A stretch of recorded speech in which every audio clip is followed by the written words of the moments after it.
YCP గెలవడం అనేది not even Ponnuru, ఎక్కడైనా గెలవడం ఈజీ. ఎనీ ప్లేస్ ఈజీ అండి. క్యాండిడేట్ తోటే ప్రాబ్లం. ఎస్, సబ్జెక్టు ఉండ క్యాండిడేట్ ఎవరైతే ఉన్నారో సమన్వయకర్త అంటారో, లేకపోతే జగన్మోహన్ రెడ్డి గారు నిర్ణయించే అభ్యర్థి, వీరందరూ కూడా కార్యకర్తల ఆత్మగౌరవాన్ని నిలబెట్టుకుంటూ ప్రజానీకంలో వీరు చేసిన కార్యక్రమాలు చెప్పుకుంటూ వీరు కూడా సొంతంగా ఏదన్నా నాలాగా 1-2-3 కార్యక్రమాలు చేసుకుంటూ వెళ్తూ ఉంటే గెలుపు అనేది నల్లేరు మీద బండి నడకని నేను నమ్ముతూ ఉన్నాను. సో అలాంటి కార్యక్రమాలని పొన్నూరు ఎమ్మెల్యేగా ఉన్న ప్రస్తుత వైసీపీ నాయకుడు చేయలేదా? చేయలేదని నేను అన్నండి. అంటే నేను ఏమంటానంటే, ఒక్కొక్క వ్యక్తి ఒక్కొక్క రకంగా ప్రజలు ఆవిష్కరించుకుంటుంటారు. సో నేననేది భారతదేశంలో మనం హెలికాప్టర్లోంచి వెళ్తుంటే అనేక ఎకరాలు కనిపిస్తుంటుంది, అడవులు గిడువులు అన్నీ కనిపిస్తాయి. మనకు ఒక 4 ఎకరాలు కావాలంటే ఫ్రీగా ఎక్కడ దొరకదు. Every inch of the land is very competitive. అట్లాగే పాలిటిక్స్ అనండి, ఉద్యోగం అనండి, ఐఏఎస్ ఎగ్జామినేషన్ అనండి, అన్నీ కాంపిటేటివే. వారు చేసేది వారు చేశారు, చేయలేదంటాను లేదు. ప్రభుత్వ యంత్రాంగాన్ని ఉపయోగించుకుని ప్రభుత్వం తరపున వారు చేయాల్సినవి చేశారు. మరి అందరూ బాగా చేసుంటే జగన్మోహన్ రెడ్డి గారు ఇన్ని మార్పులు ఎందుకు చేశారండి? ఖచ్చితంగా కొంతమంది వెనుకబడి ఉన్నారు.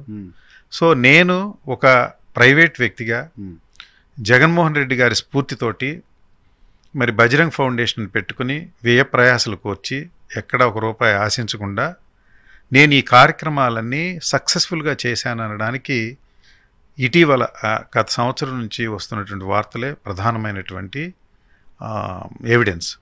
సో అట్లా నేను వారికంటే మెరుగ్గా చేశానని నేను అనుకుంటున్నాను. అది వారు నమ్మితే నాకు అవకాశం కల్పించవచ్చు. ఇట్స్ వెరీ కాంపిటేటివ్ అండి. నేను కాంపిటీషన్లో గెయిన్ అవ్వచ్చు. పొన్నూరులో ఎందుకు రోషయ్య వద్దు, ఎందుకు మురళీకృష్ణ గారు కావాలి అనే దానికి మీ దగ్గర ఉన్న బుల్లెట్ ఆన్సర్ ఏంటి? 101% వ్యక్తికి వ్యక్తుల్ని హ్యాండిల్ చేయడంలో there is lot of difference. కార్యకర్తల్ని హ్యాండిల్ చేయడంలో నేను సమర్థుడని నేను నమ్ముతా ఉన్నా. గత అనుభవం నాకు కూడా ఉంది. సత్యనపల్లిలో ఉన్నప్పుడు కూడా కార్యకర్తలను జాగ్రత్తగా హ్యాండిల్ చేశాను. రెండోది, పవర్కి టెంప్ట్ కాకుండా ఉంటే వ్యక్తిగా తేల్తాడని నేను నమ్ముతా ఉన్నా. నా సోదరుడు ఈరోజు రాష్ట్రంలో మంత్రిగా ఉన్నాడు. మామూలు సాదాసీదా పోర్ట్ఫోలియో కాదు, ఇరిగేషన్ మంత్రిగా ఉన్నారు. నాకు ఇన్ఫ్రాస్ట్రక్చర్లో 30-35 సంవత్సరాల అనుభవం ఉంది. ఈ రాష్ట్రంలో కనీసం నేను ఒక పని చేయటం కాదు, ఒక పని కూడా ఎక్స్పెక్ట్ చేయలేదు. నాకు ఇంకా ఇంతకంటే ఎక్కువ ఏం కావాలంటే శాసనసభ్యుడు అయ్యి నేనేమన్నా ఆర్థికంగా బలపడాలి. మీకు ఎలిజిబిలిటీ ఉంది కావచ్చు, మీరు ఓవర్ ఎలిజిబుల్ కావచ్చు, కానీ రోషయ్య గారికి లేని ఎలిజిబిలిటీ ఏంటి అనేది నా ప్రశ్న. అంటే నేను పర్టికులర్గా ఇంత అని నేను చెప్పడానికి సిద్ధంగా లేను కానండి. ఇప్పుడు 80-88 చోట్ల జగన్మోహన్ రెడ్డి గారు మార్చారు కదా, ఇది మరొకటని నేను భావిస్తున్నా. సో వారు భావిస్తారు, నేను భావిస్తాను. అది వారు బాగా చేయట్లేదని చెప్పాల్సిన అవసరం ఏం లేదు. వారికంటే నేను మెరుగ్గా చేయగలుగుతాను, వారికంటే మెరుగ్గా నేను కొన్ని కార్యక్రమాలు చేయగలిగాను. మీరు చిన్న ఫెనామినా అండి, అంటే ప్రతి వ్యక్తిని మనం గ్రామంలో తరచి స్కాన్ చేసి ప్రతి వారికి మరి చెత్తవారం ఉన్న వాళ్ళందరినీ గుర్తించి కళ్ళజోడిచ్చానే. మరి హరిజన గిరిజన బడుగు బలహీన నిమ్న జాతి వర్గాలు, పర్టికులర్గా రైతు కూలీలు, వీళ్ళందరినీ అది నేను మంచి కార్యక్రమం చేసి ఉండొచ్చు, నాకు ఎక్కువ మార్కులు పడి ఉండొచ్చు. నన్ను ప్రజానీకం స్పందించి కోరుకుంటున్నారని నేను భావిస్తూ ఉన్నాను. అది సర్వేల్లో ప్రస్ఫుటంగా తేలుతుంది. అన్నిటికీ నేను ఒక విషయం అండి, జగన్మోహన్ రెడ్డి గారికి స్పష్టంగా తెలిసే ఉంటుంది ఎవరికి టికెట్ ఇవ్వాలి, ఎవరికి ఇవ్వకూడదు అనేది.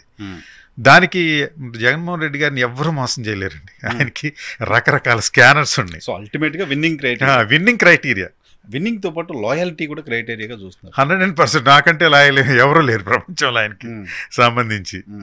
అందువల్ల నేను లాయల్ అనేది ఆయనకు పూర్తిగా తెలుసు. నేను లాయల్ అనగానే ఆయన కుటుంబ సభ్యులే 20-30 మంది చెప్తారు మురళి ఎప్పటి నుంచో మనతో ఉన్నాడని. లాయల్టీ విషయంలో నా నుంచి ఆయనకి ఏమాత్రం ఇదే లేదు. లాయల్టీ విషయంలో ఇప్పుడున్న ఎమ్మెల్యేతో ఏమైనా ప్రాబ్లం ఉందా? దేని విషయంలో అండి? లాయల్టీ విషయంలో జగన్మోహన్ రెడ్డి గారికి ఇప్పుడున్న ఎమ్మెల్యే విషయంలో నాకు అది స్పష్టంగా తెలియదండి. వారు వైఎస్ఆర్ కాంగ్రెస్ పార్టీకి వచ్చిన తర్వాత వచ్చినవారు. వసుదా అంతకుముందు ప్రజారాజ్యం పార్టీలో పోటీ చేసి తర్వాత ఈ పార్టీలోకి వచ్చారు. నేను ఎప్పుడో వారికి 25-30 ఏళ్ళ నుంచి తెలిసిన వ్యక్తిని. అంటే నేను వ్యక్తిగా తెలుసు, నేను ఏదన్నా అవకాశం ఇస్తే మనతో పాటు ఉంటారంటే ప్రాణం పోయే వరకు ఆయనతో పాటు ఉంటాననే విషయం వారికి తెలుసు. దాని గురించి నేను ప్రత్యేకంగా చెప్పచ్చు. నాది ఎక్కువ అవడం వల్ల ఆయన తక్కువ కూడా అవ్వచ్చేమో లాయల్టీ విషయంలో. ఓకే ఓకే, పెద్దగా వారు లాయల్ మీ కాదు, గీత పెద్ద గీత కాబట్టి ఆ, చిన్నగా అంతే. వారు లాయల్ కాదని చెప్పడానికి నా దగ్గర ఏమి